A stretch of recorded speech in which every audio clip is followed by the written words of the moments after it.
من ناوم دکتۆر بێستون حامد ئەحمەد هەورامیە، پسپۆڕی نەشتەرگەری قەڵەویم، نەشتەرگەریەکانی کۆئەندامی هەرس، سوورێنچک، گەدە، کۆڵۆن و پەنکریاس بۆ نەخۆشیەکانی شێرپەنجەش هەروەها.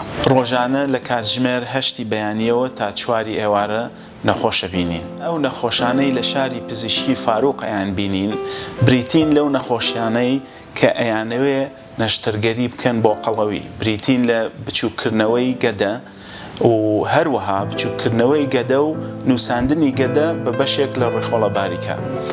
ئەم نەوعە نەشتەرگەریانە زۆر سوودی هەیە بۆ نەخۆشەکە و لە زۆر جارە نەخۆشی شەکرە و نەخۆشی زەخت و زۆر لە نەخۆشیەکانی تریش لا ئەبات. هەروەها نەشتەرگەری کۆئەندامی هەرسەکەین بە هەموو نەخۆشیەکانی تریەوە، لە سوورێنچکەوە، نەخۆشیەکانی شێرپەنجە، نەخۆشیەکانی ترشەڵۆکی مەعیدە.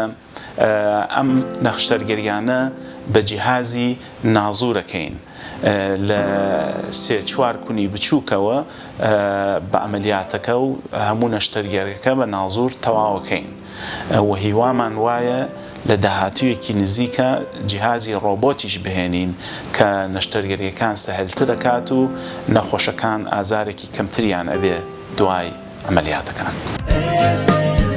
پزیشکی فاروق، چاودێری پزیشکی بێوێنە.